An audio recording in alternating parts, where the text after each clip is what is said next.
Hello, welcome back. Now, in the second part, we are going to discuss basically the perforated esophagus or perforation of esophagus. And these are the two syndromes, again important for your multiple choice question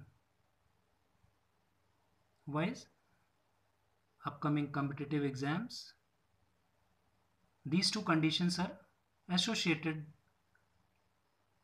one of the cause for perforation of esophagus, and we have already finished this esophageal atresia and foreign bodies in esophagus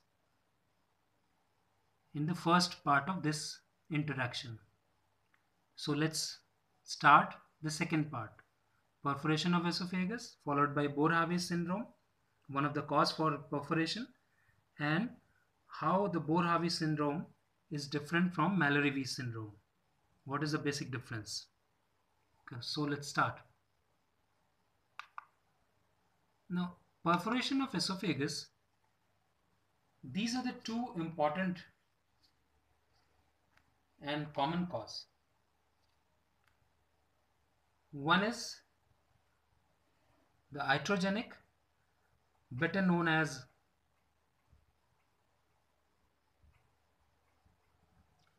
the instrumental perforation or instrumentation, perforation due to instrumentation, very common, usually seen during therapeutic endoscopy when compared to diagnostic. And I'm sure all of you know what is the difference between a diagnostic endoscopy and therapeutic endoscopy.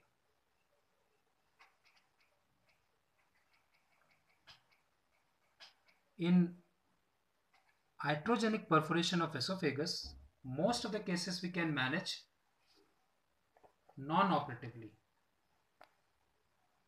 No need of any operation. The second important cause for perforation of esophagus is barotrauma.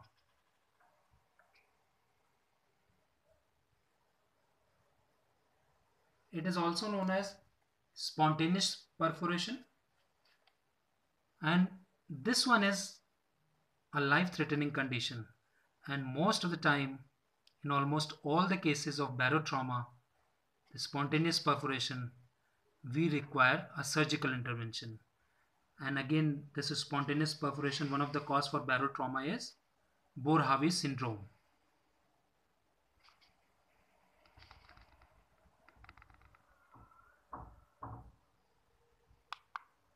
Now, just to enumerate the causes of perforation of esophagus, there are 5 important causes for perforation of esophagus.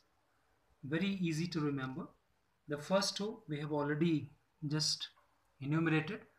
The barotrauma, that is spontaneous perforation of esophagus, also known as Bohr-Havis syndrome, one of the cause for the spontaneous perforation.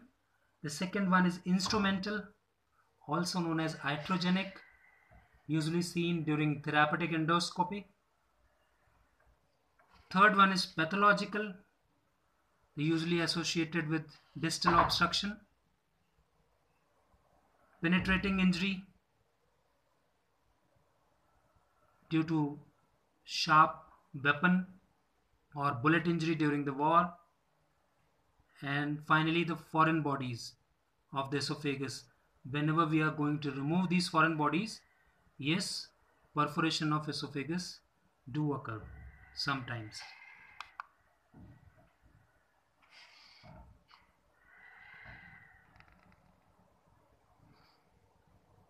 Now, why this perforation of esophagus is so important? Well, it may lead to some lethal complications like mediastinitis, septic shock, and in patients of perforation of esophagus, the presence of surgical emphysema is diagnostic.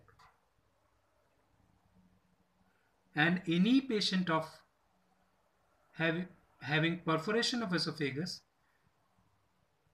needs urgent treatment. However, it could be conservative or surgical or operative management may be required, but these type of patients, they always require a specialized care, whether conservative or surgical treatment. Now let's discuss one by one the causes of esophageal perforation. First one is barotrauma. Now this barotrauma is also known as spontaneous perforation of esophagus. It leads to spontaneous perforation of esophagus. Bohr-Havi syndrome. Bohr-Havi syndrome is one of the cause for the spontaneous perforation. And this condition usually occurs whenever a patient vomits against a closed glottis. This is very important. These two lines are very important. The closed glottis is there and there is rapid increase in the esophageal pressure during this condition. And what does it do? This rapid increase of pressure, it going to burst the esophagus at its weakest point, usually in the lower third portion. Now what happens? The bursting of esophagus in the lower third portion, it just sends a stream of esophageal content, whatever content is there in the esophagus, that comes out in a form of stream, and that goes in the mediastinum and sometimes in the pleural cavity also, leading to mediastinitis and other associated complications. Later on it may give rise to a septic shock.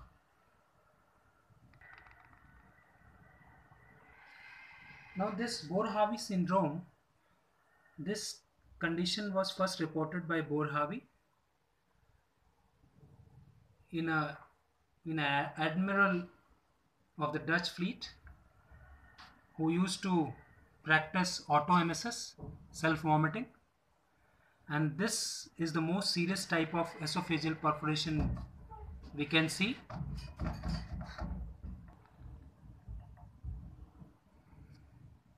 This is a serious type of perforation because large volume of material is released under pressure, and this is going to start the chemical irritation in the mediastinum as well as in the pleural cavity.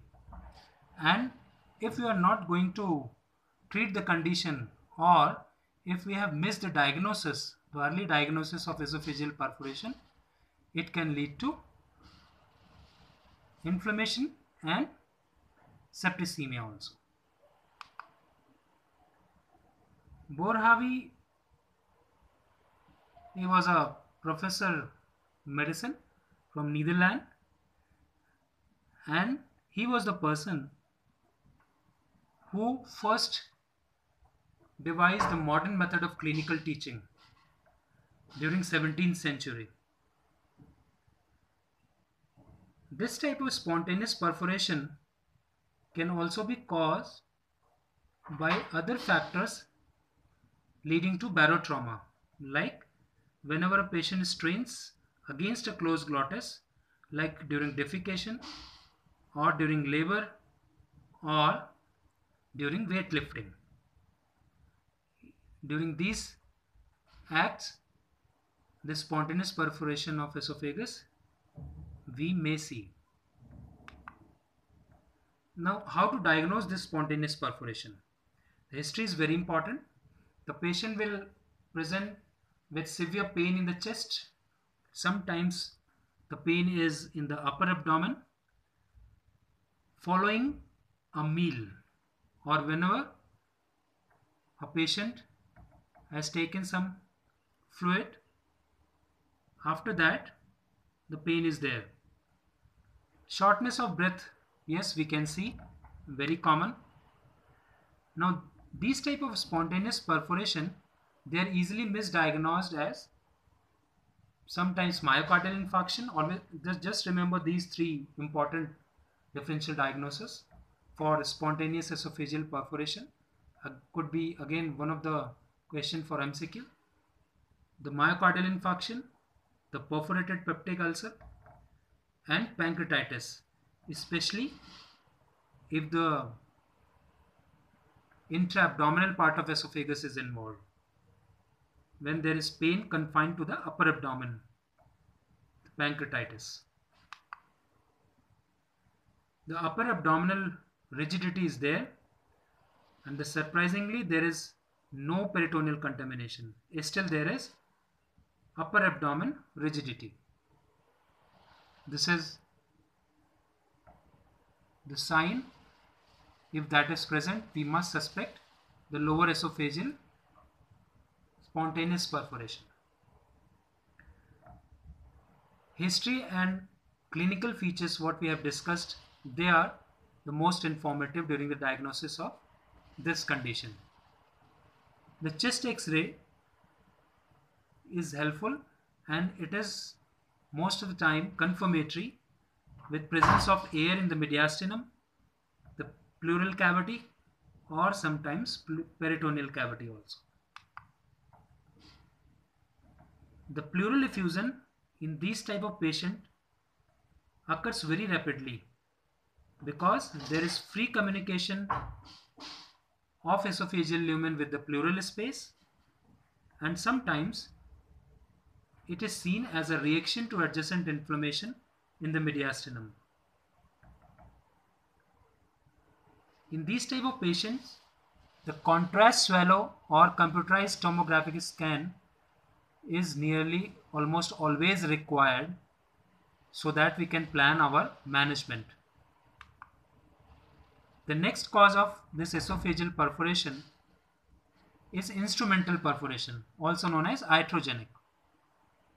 And this is the most common cause of esophageal perforation. So always remember, during therapeutic or diagnostic endoscopy, just be careful and just remember that prevention of perforation is always better than cure.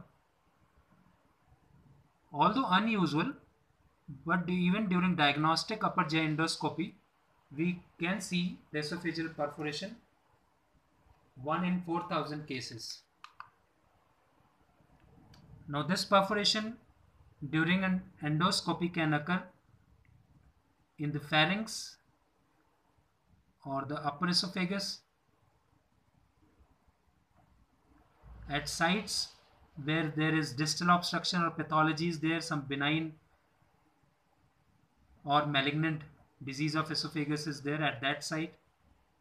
And whenever we are not careful and we are passing the endoscope, sometimes due to stress or whatever, we are passing the endoscope blindly, it may lead to esophageal perforation.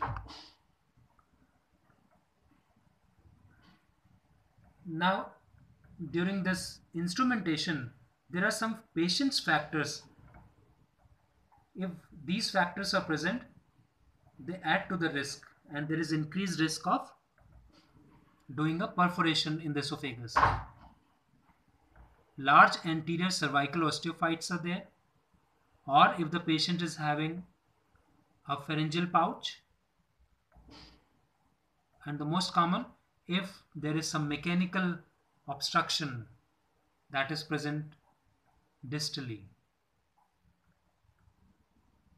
And the last one line, this is very commonly seen. We may see the perforation after the biopsy of a malignant tumor of esophagus. Therapeutic endoscopy, it has a perforation risk almost 10 times more than the diagnostic endoscopy. Remember this. And why it is having more risk? Because during therapeutic endoscopy, the esophageal perforation may be due to the use of guide wires, the graduated dilators or balloons. Whenever we are placing the self-expanding stents for stenosis or strictures, like in corrosive poisoning, and this perforation risk is higher in patients with malignancy. The distal obstruction is there. How to diagnose these cases, the instrumental perforation, the iatrogenic one? We must have a high index of suspicion. Check for the pulse and vitals and the physical signs, whether the patient is complaining of chest pain or the pain in the upper abdomen, shortness of breath is there or not. It may indicate the site of perforation sometimes. If patient is having cervical perforation, he or she will usually complain of pain localized to the neck. Hoarseness of voice may be there due to surrounding mediastinitis and collection of fluid leading to abscess or irritation. Patient may complain of painful neck movements. Subcutaneous emphysema we can see. These were the symptoms and signs. Cervical esophageal perforation. Now in case of intrathoracic and intra-abdominal perforation, and this one is more common as compared to cervical perforation, patient usually immediately shows the symptoms and signs, or at the end of the procedure, whatever we are doing, patient will complain of chest pain. The hemodynamic instability features will be there, like hypotension. Oxygen desaturation, the SpO2 monitor will show the oxygen saturation below normal, sometimes usually less than 90 or 80% saturation sometimes. And if there is visual evidence of perforation, we are doing endoscopy and we can see, yes, we have perforated some part of esophagus. Within 24 hours, the patient will develop the abdominal pain or difficulty in respiration. Evidence of subcutaneous emphysema will develop, and it is usually associated with pneumothorax or hydropneumothorax, especially in intrathoracic and intra-abdominal perforation. In these patients, if we have missed the diagnosis and we are diagnosing these patients after 24 hours, then the patient may present with pyrexia of unknown origin, features of systemic sepsis, and sometimes development of a clinical fistula. Now, management, as you know, consists of investigation and treatment part. Now here the investigation part of management during instrumental iatrogenic perforation. It's always better to identify that there is esophageal perforation. So careful endoscopic assessment we always do at the end of all the procedure. And if there is any suspicion, we should go for a chest X-ray. In case of delayed diagnosis, water-soluble contrast swallow test should be done, and if this is negative, then a diluted barium swallow should be offered to the patient for diagnosis of instrumental perforation. CT scan, sometimes it can replace or it can act as an help to a contrast swallow to accurately, if we want to see the specific fluid collection and the site of perforation. So CT chest can help us. Very quickly, the most the two causes we have discussed. And this is the third cause, the pathological perforation. There are three conditions. The most common is basically this pathological perforation is related to some, already the patient is having some disease in the esophagus, and the most common presentation is of aerodigestive fistula, and it is encountered basically in primary malignant disease of esophagus or bronchus. The patient presents with aerodigestive fistula, means the respiratory tract and gastrointestinal tract is communicating. Aerodigestive fistula. The second, the common scenario could be there is a malignant condition and that has eroded the adjacent structure with fistula formation. Malignant condition inside the esophagus, esophageal malignancy. This condition is also common, and it's very rare that there is free perforation of ulcers or tumors of the esophagus is there, and the collection is there in the pleural cavity. This presentation is rare. So the basic take-home message is, in pathological perforation, the patient is already having some esophageal malignancy, the distal obstruction. Patient coughs on eating, and there could be some signs of aspiration pneumonitis. Both are important clinical features for early diagnosis and treatment of these type of patients. And the usual one-line management in these type of patient pathological perforation, just take the biopsy during endoscopy if possible, and just cover the communication with a self-expanding metal stent, esophageal metal stent, self-expanding one. In these patients, if the malignant process that has eroded into a major vascular structure, usually this is fatal, and usually the patient we cannot save. The fourth cause of esophageal perforation is penetrating injury, usually by sharp object like knives, or even during war, the perforation by bullets. And these two conditions, or this mode of trauma for esophageal perforation, is very uncommon. Why uncommon? Because the esophagus is a very relatively small target and it is surrounded by so many vital organs. So usually this scenario is very uncommon.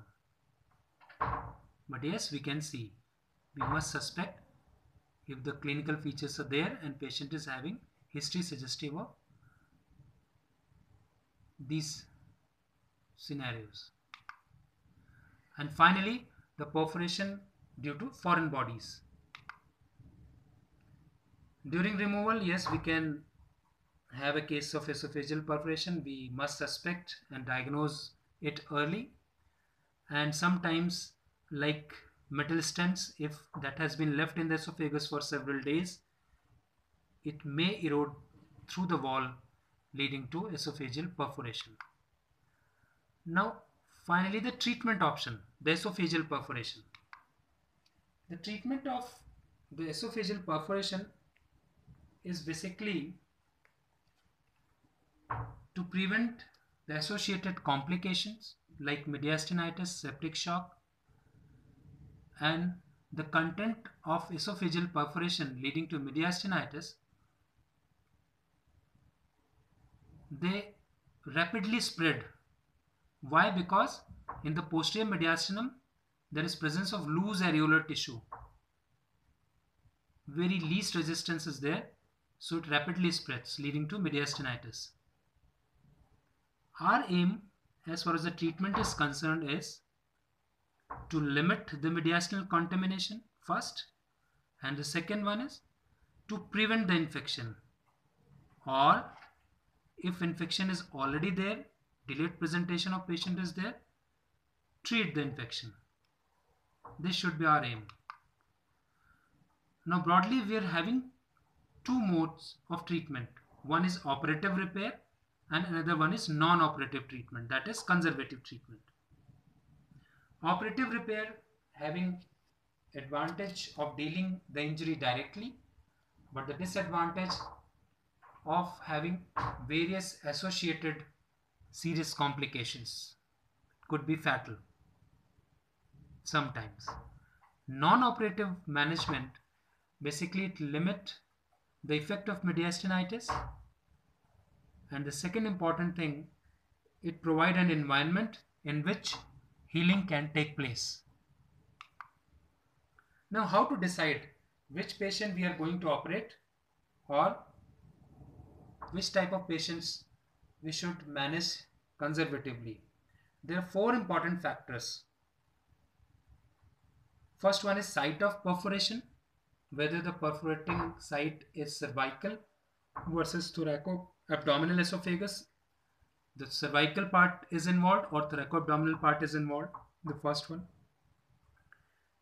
The second one is what is the cause of perforation. The most common two causes were spontaneous, that is Boerhaave's, one of the cause, or instrumental, that is iatrogenic. What is the event that is causing the perforation? Whether there is any underlying pathology, the third one, benign or malignant. And finally, what was the status of the esophagus before the perforation? Whether the patient fasted and the esophagus the empty, or it was obstructed with a stagnant residue due to presence of distal obstruction. The non-operative management. Any small instrumental perforation with a clean esophagus and without distal obstruction. Three things are important. Small perforation, instrumental, that is iatrogenic, usually seen during therapeutic endoscopy. Clean esophagus and there is no distal obstruction. And in these type of patient, leakage is likely to be confined to the nearby mediastinum. And in this scenario, the instrumental perforation in cervical esophagus, they are usually small and we can manage these patients conservatively. There will be presence of local abscess, just drain it to prevent the extension of sepsis into the mediastinum as soon as possible. In instrumental perforation of cervical esophagus, whereas the instrumental perforation thoraco-abdominal parts, if we have detected early and we have not started the oral alimentation till now, even the thoraco-abdominal instrumental perforation we can manage conservatively. What are the important 4 guidelines for non-operative management? If we can control the pain with opioid analgesic, there is no crepitus, no hydropneumothorax features, no pneumoperitoneum features. If there is no evidence of widespread extravasation of contrast material during diagnostic procedure, and if there is no ongoing luminal obstruction distally, and if there is no retained foreign body. These are the important 4 situations where we can always go for non-operative management of esophageal perforation.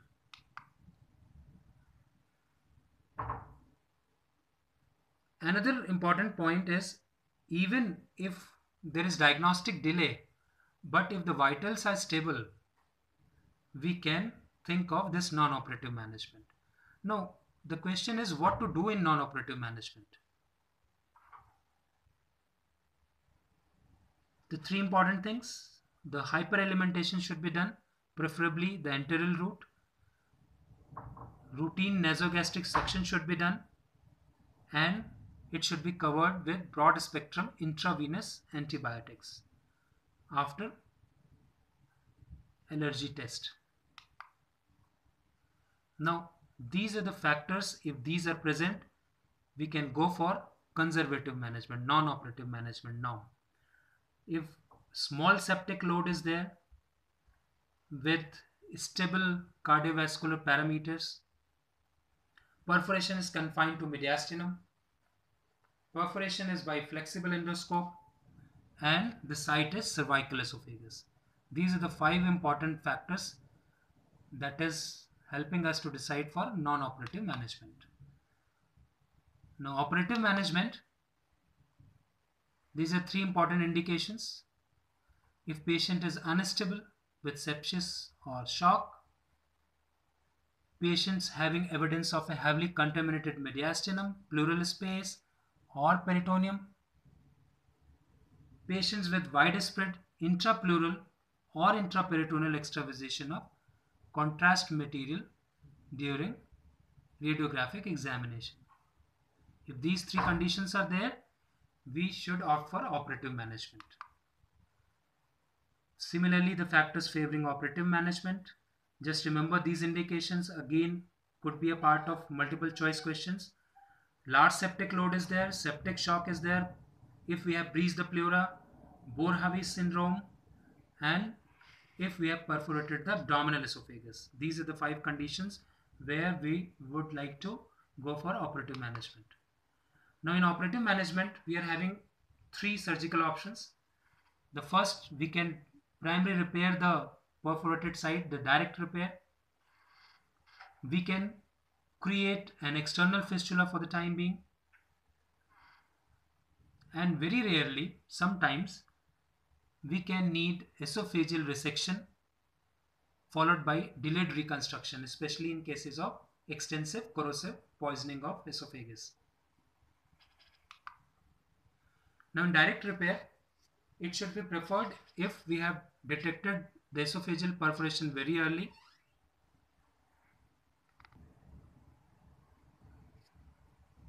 and if mediastinal and pleural contamination extent is very less.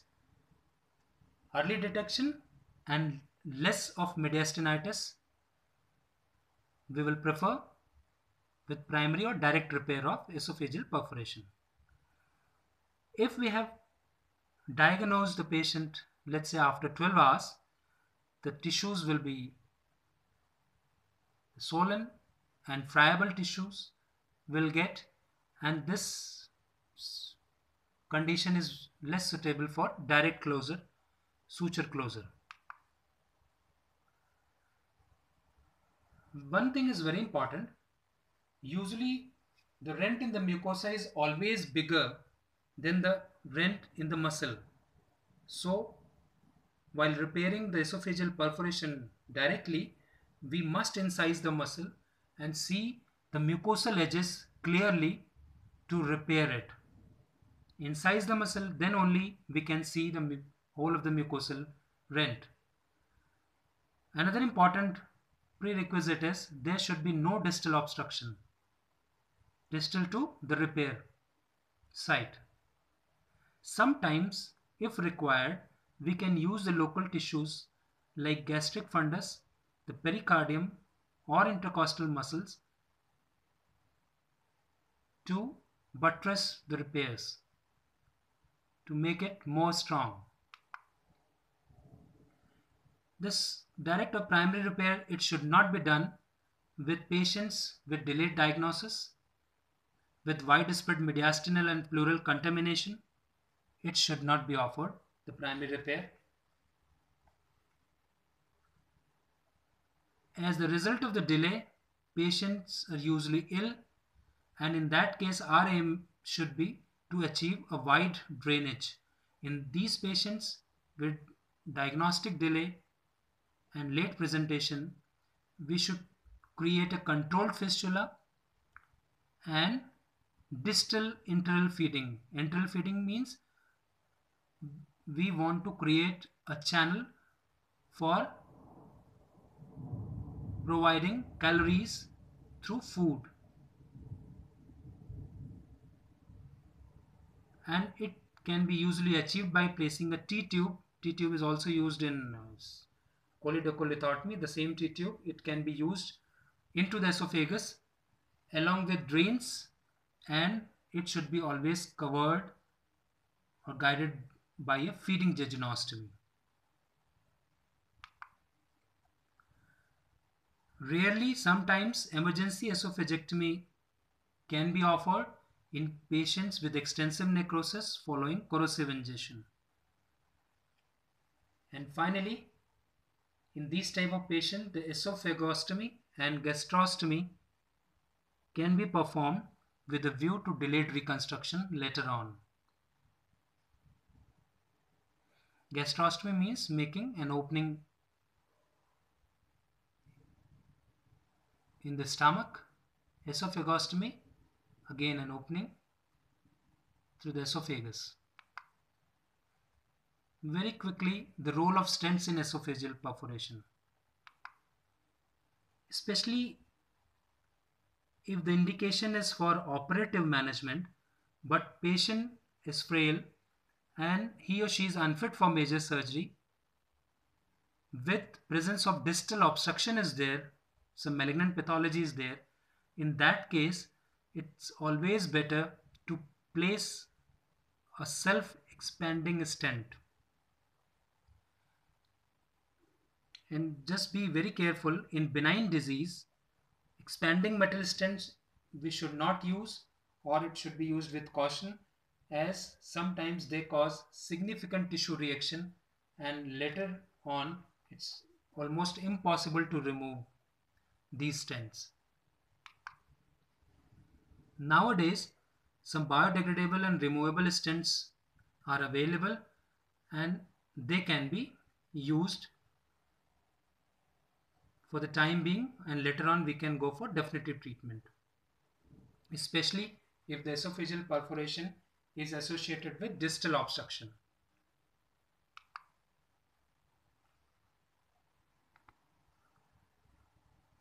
Now very quickly, the Mallory-Weiss syndrome versus Bohr-Havis syndrome. Now in Mallory-Weiss syndrome, the forceful vomiting is there, but the mucosal tear is present in almost 90% of the patient at the cardia, and there is a mucosal tear. It's not a complete perforation. We are talking about Mallory-Weiss syndrome. Only mucosal tear is there, no complete perforation. Whereas in Bohr-Havis syndrome, forceful vomiting is there against closed glottis, just to revise the thing. And there is complete esophageal perforation due to increased buildup of pressure inside the esophageal lumen. This is the basic difference between Mallory-Weiss syndrome and Bohr-Havis syndrome. Mallory, professor of pathology from USA, and Weiss, professor of medicine from again USA.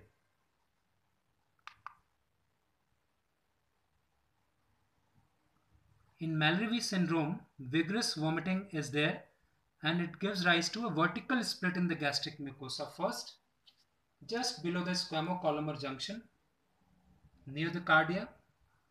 Most of the patients, in 90% cases, this is seen, and it also extends in the esophagus in 10% of the cases. Only mucosal tear is there. Mallory-Weiss syndrome. Bohr-Havis, complete perforation is there. Patient usually present with hematemesis. Bleeding is usually not severe, but yes, sometimes if severe bleeding is there, endoscopic injection therapy is required. In Mallory-Weiss syndrome, surgery is rarely required, and this feature is in contrast with Bohr-Havis syndrome. Bohr-Havis syndrome, again a cause of a spontaneous perforation and one of the indication for operative management of esophageal perforation, Bohr-Havis. Whereas in Mallory-Weiss syndrome, surgery is not required, usually. Between mucosal tear of Mallory-Weiss and full thickness tear of Bohr-Havis, there are two other injuries, sometimes important from competition point of view. One is intramural rupture Another one is intramural hematoma of esophagus. In intramural rupture of esophagus, a dissection within the esophageal wall is there and it causes severe chest pain with odynophasia, and it is best diagnosed by contrast radiology, intramural rupture. Whereas intramural hematoma, these are usually seen in elderly patients on anticoagulant therapy, or normally in patients who is having coagulation disorders, usually follows the vomiting episode. Sometimes patient may present at dysphagia due to the large hematomas presenting in the wall. It can extend from cardia up to the carina, the bifurcation of trachea. To that level it can extend. Diagnosis is readily made on endoscopy, the intramural hematoma. The best thing is that both these two conditions, intramural rupture of esophagus as well as intramural hematoma, they can be managed conservatively. Symptoms usually resolve within 2 weeks, and we can allow the oral intake as soon as the symptoms allow. So that's all for today. In the next interaction, we'll again discuss other esophageal disorders. Today is a bit lengthy interaction. So that's all for today. Thank you.